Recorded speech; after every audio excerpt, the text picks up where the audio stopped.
This is Health Matters, a podcast from Mayo Clinic where we discuss the latest medical advice, news, and research to help you live a happier and healthier life.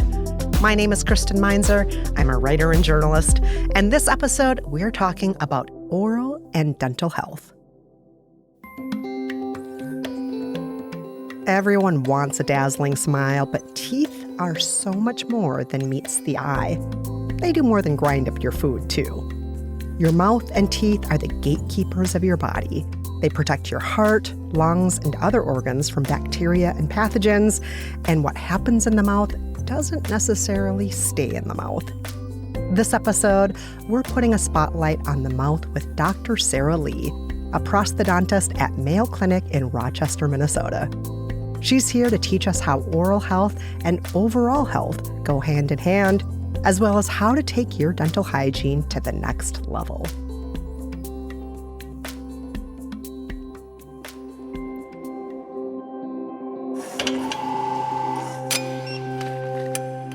Dr. Sarah Lee, welcome to the show.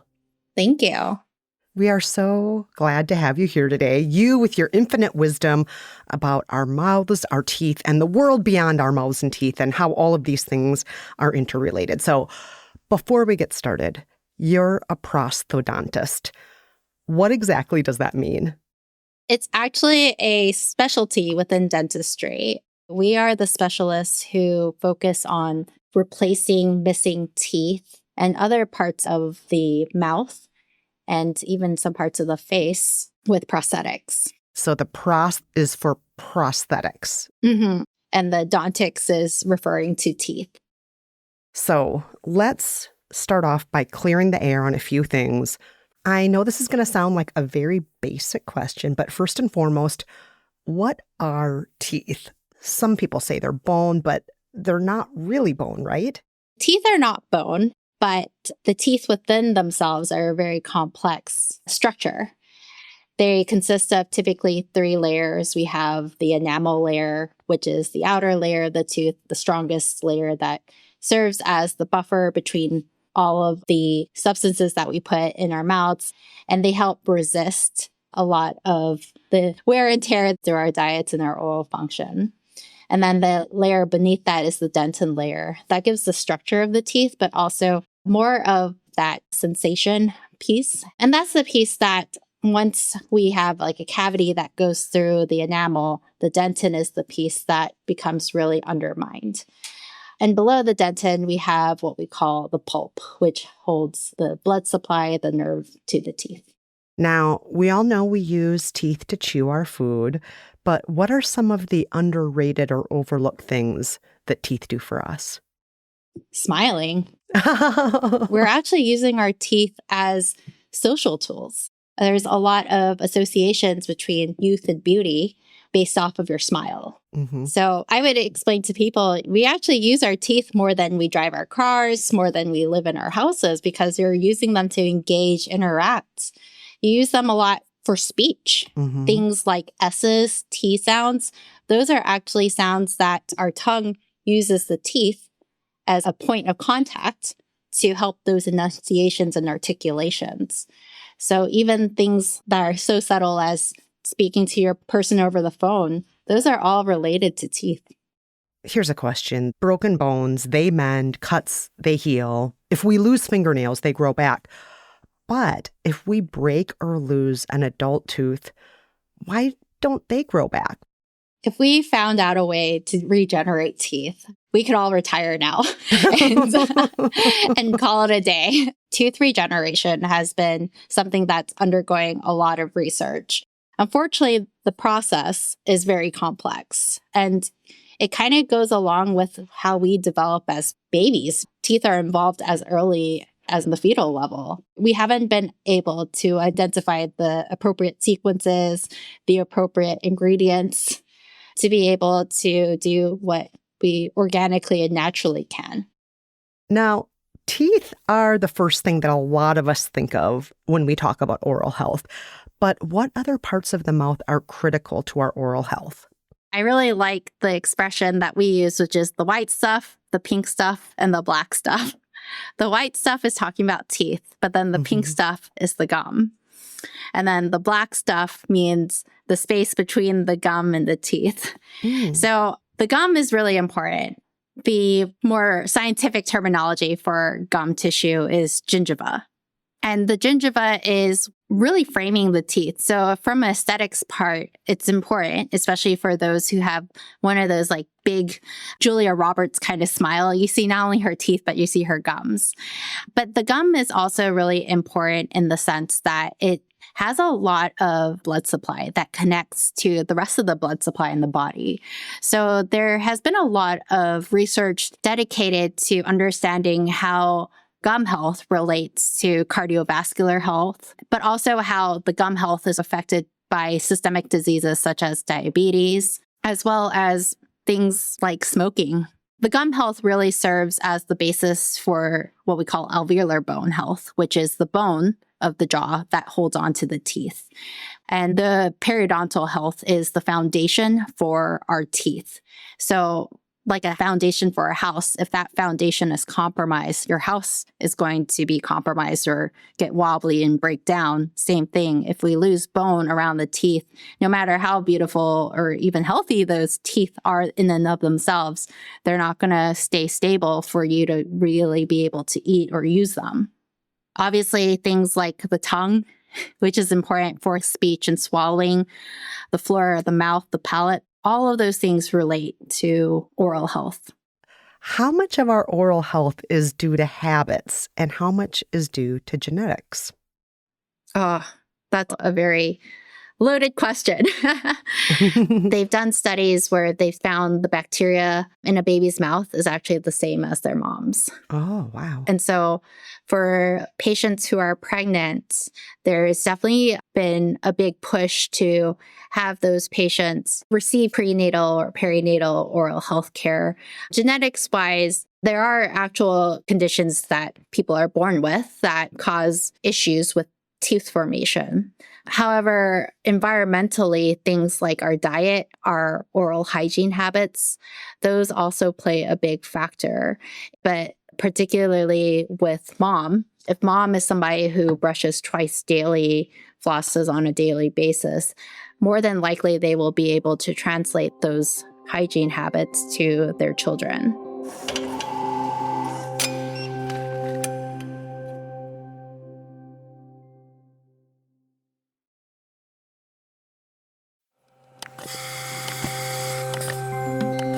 So, teeth are not bones, but they are a complex structure made of hard outer enamel, the less hard dentin tissue, and then blood supply underneath called the pulp. And as of now, we don't know exactly why adult teeth can't regenerate. But the mouth is so much more than the teeth.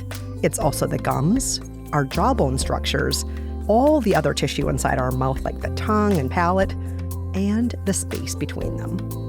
And the health of our mouths depends on a mix of genetic and environmental factors. So let's talk more about our oral health and what it means for the rest of our bodies.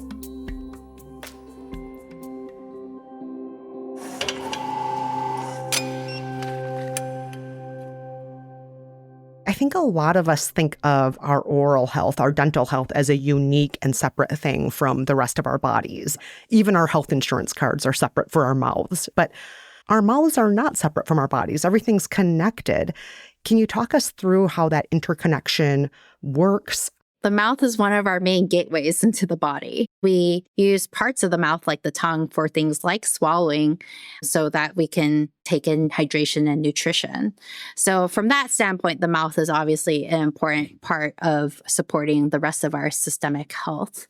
From a cardiovascular standpoint, there has been some studies that have really shown that bacteremia, a lot of bacteria occurring all at once, is associated with gum disease. That bacteria has been tied to some of the cardiovascular diseases that we see, or incidences where patients have had some type of inflammatory reaction from a bacterial strain that is related to gum disease. Does the bacteria start in the mouth or does it start in the cardiovascular area? The idea right now is that it's based in the mouth, the evidence isn't causal. However, we see an association. So it's not that we can say with definitive resolution that the bacteria that causes gum disease, periodontal disease, causes bacterial infection with the heart. I think a lot of the literature, though, has been supportive enough that cardiovascular practices, including the ones at Mayo Clinic, recommend that patients before cardiovascular procedures undergo a dental clearance to make sure that we are eliminating sources of oral infection that might travel to the heart. Oh, fascinating. It sounds like it's still to be determined, the chicken or the egg. Is that right? Right. And everything is multifactorial. So it's hard to pinpoint just one thing or the other that's causing this type of issue. Beyond the cardiovascular system, what other health issues might arise because of or related to poor oral health? Certainly, there's a lot to be said about mental health. Your teeth and your mouth really are a part of your social interaction. I work with a lot of patients in a variety of age ranges. And with younger kids, they want to be able to go to school and interact with their peers without being made fun of if their smile looks odd. For my older patients, things like going out to eat dinner with friends and family, there's a lot of shame when they have a prosthesis, like a denture that doesn't fit well and comes out easily, or they're unable to enjoy some of the chewier foods that they typically would have had they had teeth. That's something I hadn't even thought about, but that makes so much sense. As far as teeth serving as a signal or a warning sign or gum health, what could they be pointing to as underlying conditions? With teeth in particular, I would probably say that cavities are, without a doubt, probably the most common disease.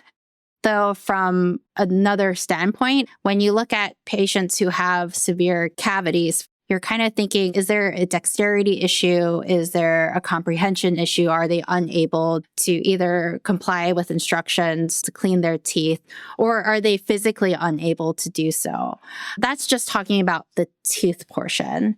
So a lot of times with gum health, we want to see what we call pink gums. Anything really red is actually a sign of inflammation. And whenever we see inflammation, there's a lot of bleeding with the gums in particular. That bleeding can also in some ways signify that there's some other either infectious process going on in your body, or your body is not able to actually handle the infection as it typically would, like if you're immunocompromised, for example. Inflammation of the gum that's uncontrollable, meaning that despite your efforts to clean and brush, there might be some type of underlying issue that your inflammatory response is more severe than normal, or that your body is not responding well to an infection that it normally should be recovering or healing from. Also, we see a lot of symptoms from medications that occur in the mouth. You'll see enlargement or your gums getting really big in size. That could be an adverse reaction to a medication. Of course, too, when we go into the realm of oral cancer, any type of non-resolving ulcer, non-resolving lesion, those are things that could indicate that there's something else going on either at that site, or even oral cancer can also be a metastasis of a different form of cancer. I've seen that in a couple of cases of breast cancer, for example. So things like that can also serve as signals from the body, but through the mouth. Wow. So there's a lot to take care of. But what a lot of us think of when we think of oral health, we think of tooth pain. Is there a way to tell, like, if this is just because I bit on the wrong thing? How do we know if it's a real issue and how urgent it is? One of my faculty back when I was training to be a dentist taught me that tooth pain is the exception, not the rule. Any type of pain that you experience, don't let it linger. Try to monitor for what causes or stimulates those symptoms. Are you noticing pain with something hot or something cold? Are you noticing pain when you're biting down? Or are you just having pain sitting down without doing anything at all? Is there any type of swelling, be it on your face or around the area? Those are things that are helpful to then inform your dentist, just because we can get a better idea of what might the source be. And until I can get to the dentist, what should I do to alleviate that pain? Well, certainly over-the-counter pain medication is helpful. So if you're somebody who can take Tylenol or ibuprofen, that's generally what we usually tell patients to go as a first step in management. The other aspect of at-home management is typically a soft food diet. Try to avoid things that are going to make those symptoms worse. And then, of course, at the end of the day, just try to get in with a dentist for definitive treatment. We do have incidences where we'll have a patient say, like, yeah, it was bothering me, but then I went away, so I didn't deal with it for a long time. And you're like, oh, I wish you came a little bit earlier because now this is a bigger deal.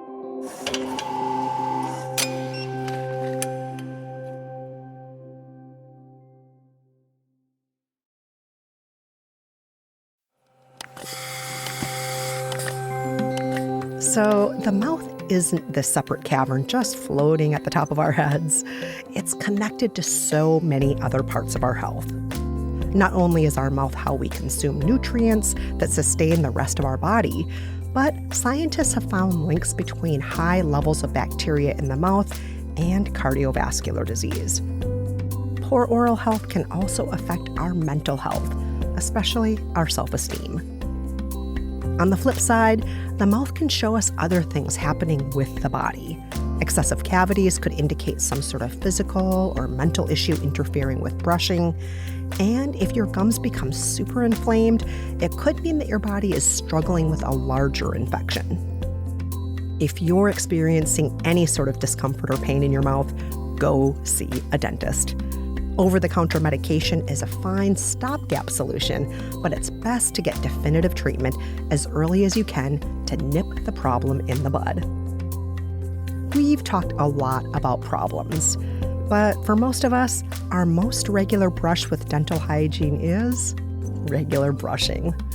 Let's hear from Dr. Lee about trending treatments and how we can enhance our oral hygiene.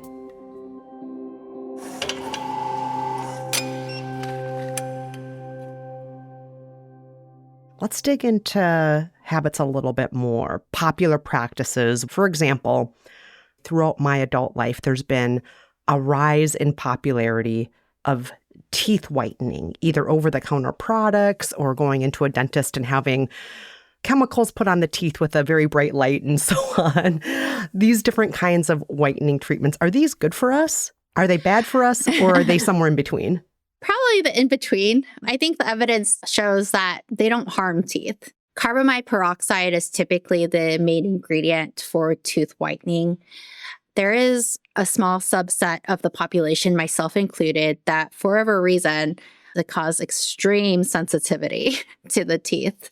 So I myself— Me too, because yeah. I tried those white strips at one point and I'm like, this is so painful. How can anybody do this? Probably the worst side effect is sensitivity. That's a transient thing, meaning it doesn't last forever.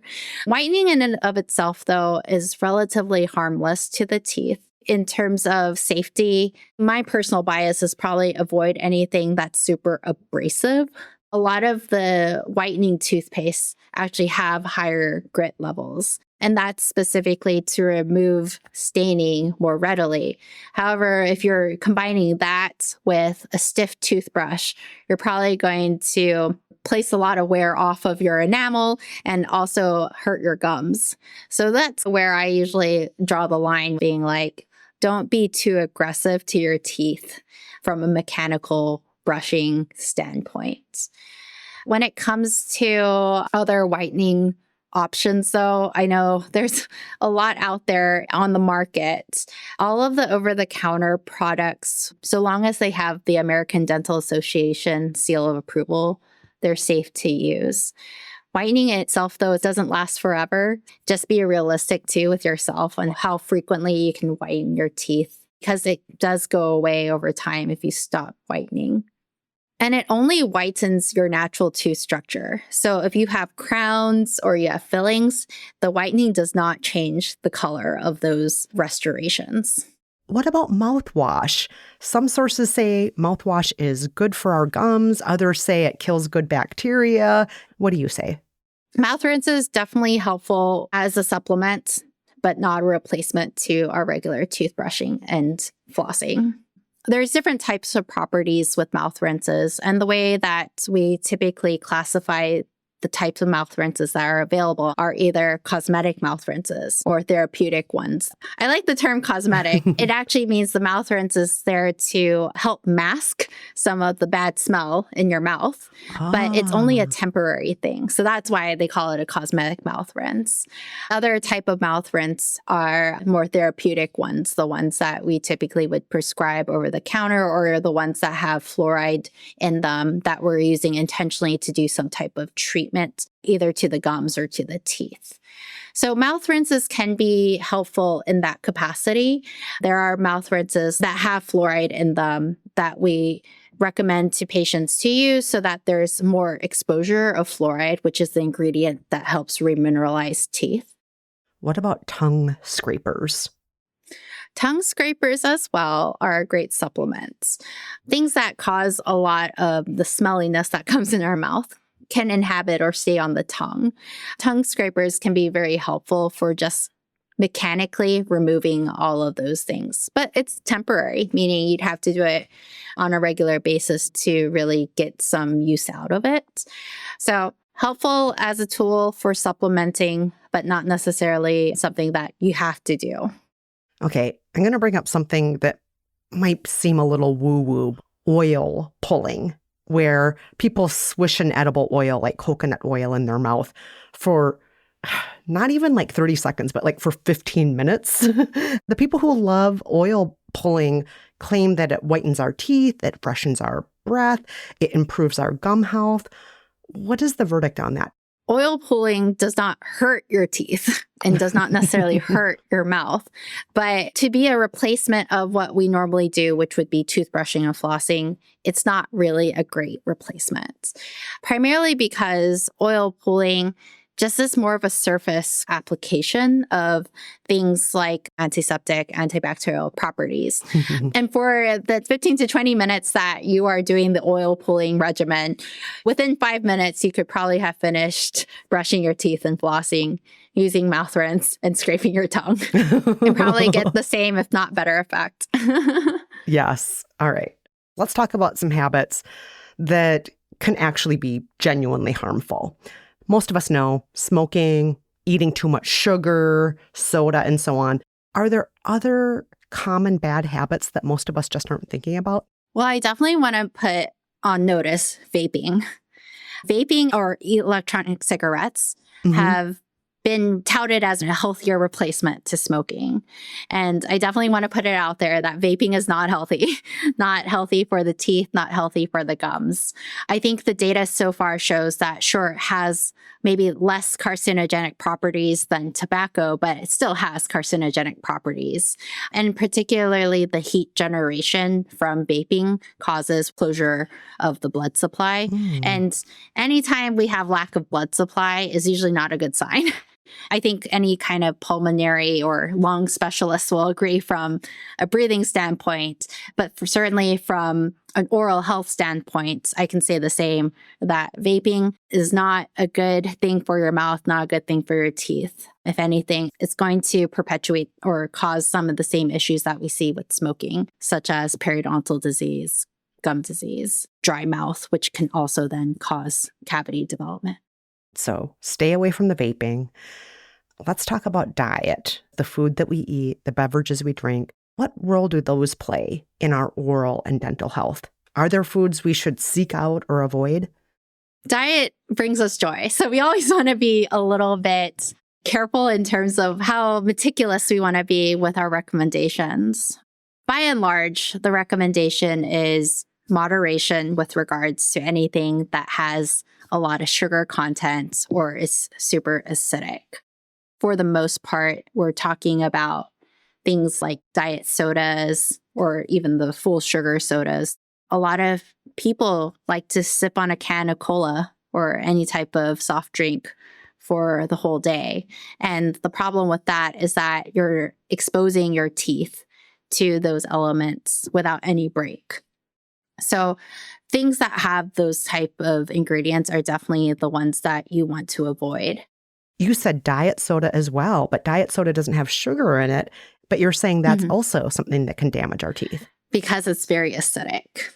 So in lieu of the sugar, we have the acid content. What about carbonated water? Are the bubbles a problem? Unfortunately, even carbonated soda water or mineral water has acidity to it. So my recommendation typically is try to minimize or moderate how much you drink of those types of beverages. For patients who enjoy those types of drinks, I usually recommend drink them while you're enjoying a meal when you have other things in your mouth to help neutralize the acidity. You're breaking a lot of hearts here, Dr. Lee. A lot of people who think that their bubbly water is a healthy choice. What about drinking through a straw, though? Does that help? That's also debatable. Some people say yes, because when you drink those beverages through a straw, you're not directly exposing your teeth. However, I guess it's the matter in which you swallow. If you let it pool inside your mouth, it's still going to be exposed to your teeth. So I think the overall effectiveness of a straw in preventing as much erosion from the acid might be somewhat helpful, but not necessarily the solution to prevent erosion from occurring. Darn it. All right. Now, let's talk about the timing and the specifics about our hygiene routines.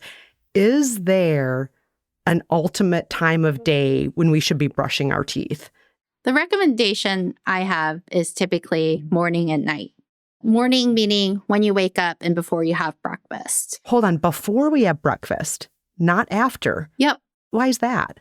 Generally speaking, when you're asleep, your mouth tends to be a little bit more dry. And so things like bacteria or plaque can accumulate. And so from that standpoint, you just want to refresh, make sure that your teeth are spick and span to start the day. But with that said, I generally don't recommend brushing your teeth after mealtime, especially immediately after mealtime, because we have that acid content. And that acid content can actually make your enamel a little bit more susceptible to wearing off when you introduce some type of brushing to it. You mean acid content from the various foods we're eating? Yep. So it's like you haven't given the saliva enough time to help neutralize the acidity in your mouth. Do all foods have acid in them? I wouldn't say all foods have acid in them, but it's hard to be able to titrate how much acid and basic levels you're putting in your mouth. But in general, I tell patients, brush as soon as you wake up as part of the routine kind of thing too. It's just something that you can check off your to-do list. Because after a meal, I typically will tell patients, wait 30 minutes to allow your saliva to introduce the buffering effect before you brush. In my household, we were literally having this debate last week about when in the morning to brush one's teeth. My husband and I are like, should we brush our teeth after? Like, he and I always brush our teeth after we have our morning coffee. But now I'm thinking coffee has so much acidity in it. That's probably the worst time to brush our teeth, right? But like everything I said too is in moderation. At the end of the day, I'm pretty pragmatic. I'd rather you brush your teeth than not brush it at all. You know, I take one toothbrushing over 0. So brush before breakfast in the morning. What about at night? At night, before you go to bed. So as the last thing you do, go ahead and brush your teeth and floss. Should I consider also maybe brushing my teeth midday as well? Or is 3 times a day going just too far? I would say at minimum 2 times a day. But if you want to brush your teeth midday, there's a lot of cultures that actually do that as part of their routine for students. Like I'm Korean, and I know that in a lot of Korean schools, part of the routine is have lunch and then everybody brushes their teeth. It goes back to you just want to wait around 30 minutes or so for your saliva to help neutralize things in your mouth before you introduce brushing. If you brush your teeth immediately after you eat, like once in a while, probably fine. But if that's like your routine and you do that like all the time, you might actually be wearing and tearing your enamel a little bit more than you probably intended. Ah, got it. When good habits go too far. I always tell patients, remember to be gentle but thorough. We don't want to be so aggressively brushing that you're actually causing gum recession. You always want to use extra soft tooth bristles and be thorough in the sense that you're brushing all the surfaces of the teeth. So front, back, chewing sides, everywhere. You don't want to be aggressive and just using the stiffest brush you've got with your entire arm strength. Do you have any final pieces of advice or tips for preventing dental issues? Preventative dentistry is the best form of dentistry. I enjoy being able to provide solutions for replacing missing teeth, but at the end of the day, I can't give you what you got naturally. 90% of oral health care is what you do at home. So brushing twice a day and flossing daily will serve you leaps and bounds in regards to having great oral health, having cheaper oral health, and then also setting the path for your future self, your future family, whoever, getting them to also have really good oral health too.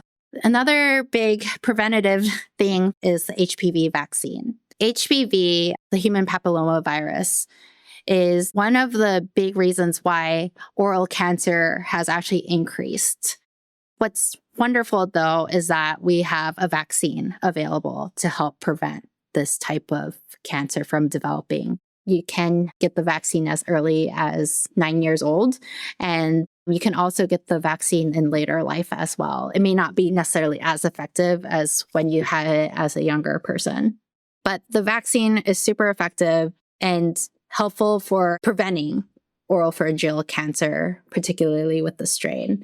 I work with these patients with HPV-based oral cancer day in and day out. So definitely get your HPV vaccine. This has just been so informative, so enlightening. Thank you so much for this, Dr. Lee. This has been great. Thanks for having me. I'm excited to be, seriously excited to be able to share this information and be able to say, please prevent dental issues. And I hope that this information is informative and entertaining for those who are listening.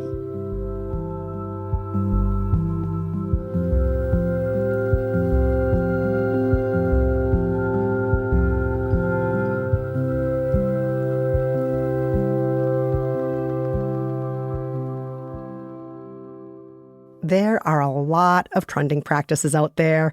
Many of them, like teeth whitening, aren't likely to harm your teeth. Others, like tongue scraping and oil pulling, might even have benefits, but they're not a substitute for regular brushing.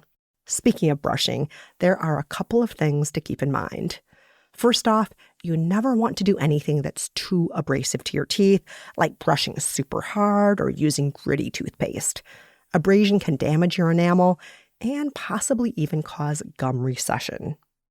The second thing is, you don't want to brush immediately after eating.